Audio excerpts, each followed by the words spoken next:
اللہ نے تو ہمیں فرائض کا کہا ہے، باقی تو سارا نفل ہے. نجات کے لیے تو فرض کافی ہے، باقی نماز درجات کے لیے ہے، اس سے بلند ہوتے ہیں درجات انسان کے. جتنے 4 فرض کے ساتھ آپ ملا دیں گے نا چیزیں، تو جتنی چینی ملائیں گے چائے میٹھی ہونا شروع ہو جائے گی. نجات کے لیے تو 4 فرض بھی وہ بھی نہیں پڑھ ہم سے پڑھ سکتے. 4 فرض کے اللہ نے کہا جاؤ مسجد میں ادا کر دو، تمہاری نجات ہو جائے گی، تم بخشے جاؤ. کیا وجہ؟ شیطان. تو کوئی کسی درجے پر ہے گناہ کے، کوئی کسی درجے پر ہے عبادت گزار، کسی درجے پر ہے. ہر آدمی کے لیے لازم ہے کہ وہ کھلا دشمن ہر ایک کا ہے، اس دشمن کے ساتھ الرٹ رہے آگے، تب کامیاب ہو جا سکتا ہے. کبھی دھوکہ نہ کھاؤ میں صحیح ہوں، مجھے تو ضرورت نہیں ہے اس چیز کی، میں تو بڑا عبادت گزار ہوں، خیر ہے میں تو پورے کام کر رہا ہوں، مجھے نہیں. یہ تو ایسا معلوم ہے کہ انسان جب مرتا ہے نا تو مرتے وقت بھی آ کر اس کے سرانے بیٹھ جاتا ہے. اور کئی واقعات میں نے اپنی زندگی میں دیکھے ہیں. مرتے دم تک وہ انسان کو کوشش کرتا ہے کہ اس کے ایمان کو میں ختم کر دوں طریقے سے. کیسا سخت وقت ہوگا مجھے بتایا. جن لوگوں نے دنیا میں احتیاط ہی نہیں کی ہوگی، جنہیں کوشش ہی نہیں کی ہوگی، مست ہوں گے بس اپنی زندگی میں، کیا ہو رہا ہے کیا نہیں، کچھ خیال نہیں ہوگا. ایک دن کے آدمی 24 گھنٹے کی تجزیہ کرنے کا ہمارے پاس ٹائم نہیں تھا. 24 گھنٹے میں بیٹھ کے ہم سوچ لیں کتنی نالائکی ہمارے سے ہوئی اس نے کرائی شیطان. ہم موت کا تو بھائی کوئی پتہ نہیں ہے. خود سوچیں اگر انسان اس حالت میں مر گیا، سورہ دہل میں پڑھے دیکھیں اللہ تعالیٰ کیا کرتا ہے. بے جائے گا نا انسان تو وہاں تو دوستی ہوں گے سارا، وہ کہیں گے تم کہاں گئے، تم کدھر آ گئے. عجیب جواب دیے اللہ تعالیٰ نے اس قرآن میں. انسان کیا کہے گا؟ نہیں سمجھ بات میں، سمجھے نا. تو اس سے پوچھیں گے کہ تو یہاں ادھر کیسے آ گیا، 2 جگہ پہنچے تھے. تو پھر وہ 4 جواب اللہ تعالیٰ نے دیے اس انسان کے. وہ کیا کہے گا اس وقت جہنم کے اندر بیٹھا ہوا؟ کہتا ہاں کیا بتاؤں تمہیں بھائی، نماز نہیں پڑھتا تھا، اللہ نے مجھے پیسہ دیا تھا، کچھ تھا، میں خرچ نہیں کرتا تھا غریب ہو کر. اس کو 2 چیزیں، پہلی چیز نماز، میں نماز نہیں پڑھتا تھا، کبھی پڑھ لی کبھی چھوڑ دی، کبھی مسجد میں چلا گیا کبھی نہیں گیا، اپنی مرضی پہ تھا دین میرا. پہلی چیز جو اللہ بتا رہے نا اس کی سزا تھی جو پہنچا،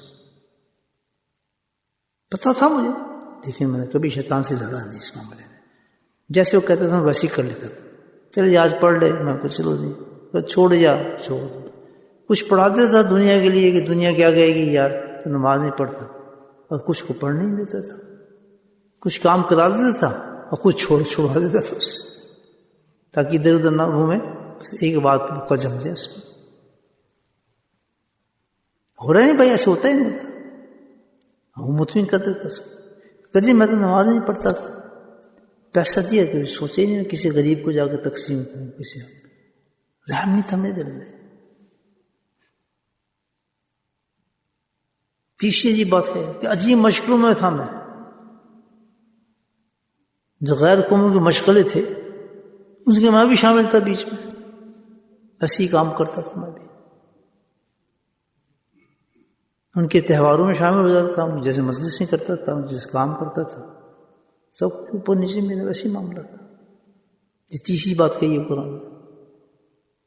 تو چوتھی بات جو کہی اس نے کہ بات دس یہ تھی کہ قیامت کا یقین نہیں آ رہا تھا، مجھے خوف ہی نہیں تھا. مجھے خوف ہوتا میں یہ کام کیوں کرتا، میری اولادیں میرے سامنے کر رہی ہیں کام، ایسی ڈرامہ ہی تھا سارا. تو آج پتہ چل رہا ہے مجھے. سمجھ جب یہ میری حالت تھی تو مجھے پتہ نہیں تھا اس چیز کا، لیکن اس حالت میں مجھے ایک دم موت آ گئی. اللہ مہلتیں پھر مجھے نہیں ملے گی میں کچھ سوچ سکوں کیا کر سکوں. آج جس حالت میں بیٹھا ہوں آپ بیٹھے ہیں اسی حالت میں اٹھ جائیں تو ہم اپنا تجزیہ کریں کہ آج ہمارے دماغ میں تھوڑی سی بات آئی کہ جو ہمارا دشمن ہے اس کے ساتھ ہم نے آج کیا کشتی لڑی ہے, کیا مقابلہ کیا. نہیں, ٹائم نہیں ہے, ہم تو اس کے ہاتھ میں کھیل رہے ہیں. اگر ہمیں پتا ہو تو پکا دشمن ہمارا ایسا کچھ کرنا تھا, دن میں 10 دفعہ سو جائیں گے کیا دشمن ہے میرے, یہ بھی کام کرتا ہے, فلاں بھی کرتا ہے, اسے حاصل کرتا ہے. 1000 دفعہ اس کی گفتگو ہوگی, 1000 لوگوں سے بات کریں گے. تنگ کیا اس آدمی نے, جا بڑا پریشان کیا. لیکن جو اصل دشمن ہمارا ہے 24 گھنٹے میں ہم کبھی سوچتے ہی نہیں اس بارے میں کہ ہم نے اس کے بارے میں اس کے لیے کوئی ہرڈل لگایا ہے, کوئی بیرل کی ہے, کہ سوچے آج ہمارے تک کیا بات کر گیا ہے. وہ میری نمازیں کتنی خراب کی ہیں, میں سجدے میں جاتا ہوں مجھے کہاں خیال گھما رہا تھا میرے, تب قبر میں نے پیدا کر رہا تھا, میں نماز پڑھتا تھا, فلاں یہ کام کرتا تھا. یعنی ہزاروں چیزیں ہیں ہماری سوچنے والی, آپ کی زبان سے سن لیں. کتنا بڑا حل بتایا اس چیز کے, کچھ بھی نہیں ہے. الحمدللہ اللہ کے نبی نے فرمایا کہ اللہ کا ذکر کرنے والے مرد اور عورتیں جو ہیں شیطان کو کچھ نہیں بگاڑ سکتا. سبحان اللہ, سبحان اللہ, سبحان اللہ, سبحان اللہ. قصہ ختم کر دیا. کون گارنٹی دے رہا ہے؟ امام الانبیاء گارنٹی دے رہے ہیں, جب مبعوث سنائیں گے کہ جو اللہ کا ذکر کرنے والے لوگ ہیں ان کے داؤ نہیں چلتے, اس پر چلتے ہیں بوکس داؤ چلتے ہیں, وہ نقصان کو نہیں پہنچا سکتا. مطلب سبحان اللہ, یہ اللہ کا ذکر. سبحان اللہ, سبحان اللہ. تو اللہ کا ذکر کرنے والے جو ہے اللہ کے نبی نے فرمایا کہ وہ ان پہ بہت کم داؤ چلتا ہے, ان کے نہیں کچھ بگاڑ سکتا.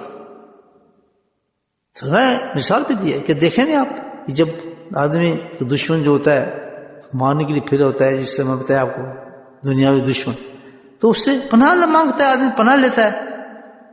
اس کو مارنے کی جائے تو بھاگتا ہے, بھاگنے والا کہتا ہے وہ کسی ایسی جگہ پہ چھپ جاتا ہے, اپنے آپ کو چھپا لیتا ہے جس سے بچ جاتا ہے.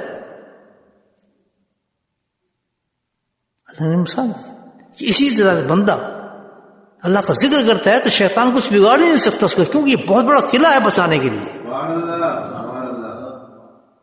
اللہ کا ذکر. کتنے خوش قسمت انسان ہیں آپ لوگ کہ اللہ والوں سے تعلق جوڑنے کے بعد اللہ نے کلو کھول دیا آپ پر. شکر تو کرے آدمی اس چیز پر کہ جو سب سے زیادہ چیز سارے علوم سے ہی ہے, حدیث سے ہی ہے, واعظ سے ہی ہے, سارے کام بہترین ہے الحمدللہ, لیکن دل کو چینج کرنے والی سب سے بڑی چیز کیا ہے؟ ذکر اللہ ہے. سبحان اللہ, سبحان اللہ, سبحان اللہ, سبحان اللہ, سبحان اللہ. سب سے زبردست چیز جس سے دل چینج ہوتا ہے نا, کس چیز سے ہوتا ہے؟ اللہ کا ذکر سے. تو آپ نے اس کو سرچ کیا کہ میں جلدی چینج کرانا چاہتا ہوں اس یورپ کو جہاں گند پھیلنے والا ہے.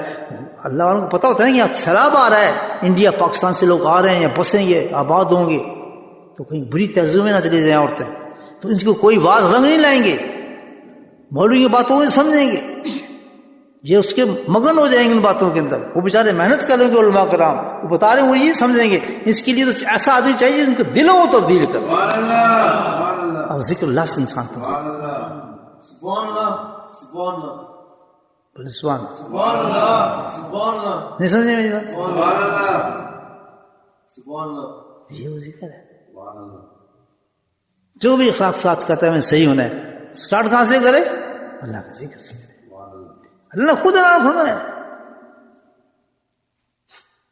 میں صورت نہیں دیکھتا, میں قلب کو دیکھتا ہوں. بن ٹھننے کی کوشش نہ کیا کرو میرے سامنے, دل کو بنانے کی کوشش. اللہ کے پاس جائے گا آدمی تو ننگے تھرنے کے وجہ بالکل ننگے تھنگے, ہمارے نہ کوئی لباس ہوگا, نہ کوئی چیز ہوگی, نہ شے ہوگا, کچھ بھی نہیں. تو کیا چیز ہوگی, کس حید میں جائیں گے. لیکن جن کے دل صاف ہوں گے, چمک رہے ہوں گے, چاند روشنی کی طرح دے دیں گے ان کے چہرے سے. سبحان اللہ سبحان اللہ. کہاں کرنا تھا یہ دنیا اللہ نے ہمیں دی اس لیے کہ یہاں تم نے یہ کام کرنا ہے کہ اپنے قلب پہ کوئی گند آنے نہ دینا. اگر آتا جائے تو ذکر سے صاف کرتے چلے جاؤ. سبحان اللہ سبحان اللہ سبحان اللہ. مسجد سے میں تمہیں دوں گا, اللہ والے میں تمہیں دوں گا. اللہ تعالیٰ کہتا ہے تمہارا کام یہ ہونا ہے کہ اس چیز سے اپنے آپ کو نہات, جس طرح پانی دیں گے ہم آپ کو, صابن دیں گے, بس آپ نے اپنے آپ کو صاف رکھنا ہے. اللہ بھی کہتا ہے میں تمہیں ذکر دوں گا, ذکر کرنے والے لوگ دوں گا, تمہیں مجلس سے دوں گا, بس تم وہاں جاتے رہنا, اپنے آپ کو صاف کرتے رہو. این یعقلون, کتنے عقل مند لوگ, اولی الالباب, این اولی الالباب. حدیث سنا رہا ہوں آپ. حشر کا میدان ہوگا, وہاں آواز گونج رہی ہے, ایک اللہ کی طرف سے حکم ہوگا, آواز تو این اولی الالباب, کتنے عقل مند لوگ, عقل مند لوگ, ای اولی الالباب. یا اللہ یہ کون, یہ کوئی جو سلطنتوں والے یا جنہوں نے سائنس ایجاد کی تھی, یا جنہوں نے یہ کام کیا تھا, جنہوں نے فلاں کام کیا تھا, یہ تو وہ عقل مند تھے کہتے تھے, اس کو بھی عقل مند کہتے تھے, اس کو بھی عقل مند. سب سے جہل جو اس کو دنیا سمجھتی تھی, آج اللہ ان کا پکار رہا ہے. جن کو سب سے بیوقوف سمجھتے تھے, ویسٹ ٹائم کرنے والا سمجھتے تھے, فضول آدمی سمجھتے تھے, آج روز حشر میں اللہ کی طرف سے آواز ان کو دی جا رہی ہے. این اولی الالباب, بھراؤ ان عقل مند لوگوں کو. اولی الالباب یا اللہ عقل مند لوگ کچھ ہم تو نہیں سمجھتے, کون سے عقل مند لوگ ہوں گے جس کو آپ بلا رہے ہیں یہاں پر. پھر اللہ تعالیٰ جواب دے گا, الذین یذکرون قیاما وقعودا وعلی جنوبہم یتفکرون. عقل مند لوگ وہ تھے جو اس دنیا کو ٹھکرا کر, اللہ کی نعمتوں کو ٹھکرا کر, الذین یذکرون قیاما وقعودا وعلی جنوبہم, کھڑے ہوتے تو یاد کرتے تھے, بیٹھتے تو مجھے یاد کرتے تھے, لیٹتے تو مجھے یاد کرتے تھے. یہ قرآن ہے, کچھ نہیں کر, صرف مجھے یاد کرتے تھے. اللہ کے فنا رہتے تھے. آج پوری دنیا دیکھے گی کہ تم جس کو عقل مند, سب مائنس ہو گئے ہیں. سب سے عقل مند یہ لوگ تھے, نہ سائنس پڑھنے والا, نہ ٹیکنالوجی کرنے والا فلاں نہیں, وہ فقیر جو چٹائی پہ بیٹھ کر اللہ کو یاد کرتا تھا, ہر وقت دھیان اللہ پہ ہوتا تھا. سب سے بڑا عقل مند انسان یہ ہے. اپنے بچوں کو یہ کرائیں کام, یہ عقل مندی والا کام ہے. یہ سب دنیا کے کام ہے, مٹی ہو جاتے ہیں سارے. الذین یذکرون قیاما وقعودا وعلی جنوبہم یتفکرون فی خلق السماوات والارض. ان کی ایک شان پیدا ہو گئی تھی ان کے اندر. پھر ذکر کرنے کے بعد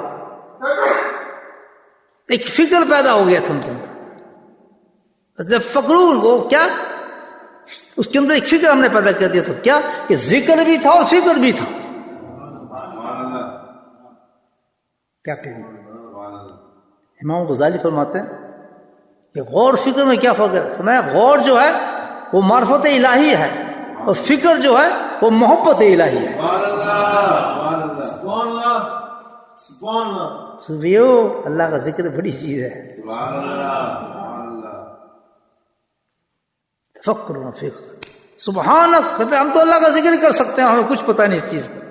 تیری تسبیح ہے پوری دنیا کے اندر, کچھ بھی نہیں. للہ ما فی السماوات لہ الملک والحمد, جو کچھ بھی زمین آسمان ہے سب پیدا ہی تو نے اس لیے کیا ہے کہ بس تجھے یاد کریں, کوئی بات نہیں. ساری رات کی عبادت ایک طرف رکھ دو. عبادت پتا نہیں ابن عباس کہہ رہے ہیں, ایک سائڈ پہ رکھ دے پوری رات کی عبادت, اور ایک ساتھ سمجھتے ہیں, ایک لمحہ, سبحان اللہ, ایک لمحہ اس مراقبے کا ایک طرف رکھ دو, یہ افضل ہے. فضول کیا, ساری رات کھڑا ہے, نفل پڑھ رہا ہے, رات بڑی لمبی ہے نا آج کل تو, بسی دیکھ کر تھک گیا, وہ ہو گیا, ارے سائڈ پہ رکھ, بیٹھ, آنکھ بند کر, مراقبے میں جا, مزے بھی کر, اس سے افضل کام کر گیا. انسوسی اونچی بات کرتے ہیں رضی اللہ تعالیٰ. کہتے ہیں میں بتاؤں مراقبہ کی کیا جی مراقبہ. فرمایا کہ رات کی بات نہیں کرتا, 80 سال کی عبادت ایک طرف رکھ. سبحان اللہ, کتنی وہ ہے 80 سال کا سوائے میرے, جیسے 80 ایئرس کی عبادت ایک سائڈ پہ رکھ دو. انس فرما رہے ہیں یہ سنی ہوئی نا تو آیت نبی پاک سے کچھ جیب سے نہیں نکال رہے. 80 سال کی عبادت ایک طرف ایک ساتھ سبحان اللہ مراقبے کی ایک طرف رکھ دو. یہ افضل 80 سال کی عبادت. سبحان اللہ سبحان اللہ. 80 سال میں تیری روح آگو یہاں تک نہیں گئی, تیری ٹانگ سے اوپر نہیں گئی, لیکن ایک ساتھ تم نے پورے سمانوں کی سیر کر کے آتی ہے مراقبے کے. تعلق روح سے جسم سے نہیں ہے. نماز جو پڑھتے ہیں روح سے ہے تعلق, سجدے جو کرتے ہیں روح سے تعلق ہے, روزہ جو رکھتے ہیں روح سے تعلق ہے. تو میں اٹھتی نہیں روح سے, کیونکہ اتنے بوجھل ہیں ہمارے معاملات. لیکن جیسے انسان مراقبے میں بیٹھتا ہے اتنا لطیف ہو جاتا ہے, آسمانوں کی سیر کرتا ہے. سبحان اللہ سبحان اللہ. کتنی بڑی بات ہے, 80 سال کی بات ہے. وہ درد اور اونچی بات کرتے کہتے ہیں سب چھوڑ دیں, بات ساری عبادات کی کرو. کہتے ہیں سبحان اللہ. مجھ سے یہ کوشچن پوچھو کہ سب سے افضل عبادت کون سی ہے, سالوں کو چھوڑیں آپ. ایک اور صحابی ہے, یہ صحابی ہیں عاشق ذکر کے, کہا ابھی ذکر بدعت ہو رہی, یہ صحابیوں کی بات کرو, کرتے ہوں گے تو باتیں کر رہے ہیں نا بھائی, ذکر ہی کرتے ہوں گے جبھی تو کہہ رہے ہو. ہم سے پروف مانگتے ہیں, نہیں جی بدعت ہو رہی ہے, ذکر کے بدعت ہو رہی ہے. یہ ہے شیطان کی چکر. ابھی تک یہ بدعت ہوئی ہے جو آپ لوگ بیٹھے ہیں سارے. 80 سال میں بدعتیں کر رہا ہوں, پھر میری بدعت کے مزے دیکھنا کیا ملتا ہے اس کا. کہتے ہیں چھوڑو ان سالوں کی گنتی چھوڑیں, مجھ سے پوچھو کہ سب سے بڑی عبادت کون سی ہوگی جو اللہ کے پاس آپ لے کے جائیں گے. پوری زندگی عبادت ایک طرف رکھ دیں, اللہ کا ذکر ایک طرف, مراقبہ ایک طرف. یہ سب سے بڑی عبادت ہے. کسی اللہ والے سے تعلق ہم نہیں کہتا اللہ والا میری طرف مت دیکھا کریں, میں اللہ والا ہوں بھی نہیں ہوں, مجھ سے تعلق بنانے کی ضرورت بھی نہیں ہے. وہاں تعلق بنائے جہاں آپ کو محبت ہو اس آدمی سے. میں کہہ رہا ہوں میرے سے بناؤ, یہ تو میں آپ کو دعوت بتا رہا ہوں کیا کرنا ہے آپ لوگوں نے. لوگ سمجھتے ہیں میں کہتا ہوں میں آپ کو بلا رہا ہوں, میں تمہیں بیکار آ رہا ہوں, مجھ سے کیا تعلق بنانا ہے, اسے اللہ والے بنانا ہے. تو اللہ والے سے تعلق بنا پہلی چیز نمبر 2, اس سے ذکر سیکھو. ٹھیک, پھر جو معمول آپ کو بتا دیں اس معمول ٹھیک جاؤ. Finish, that's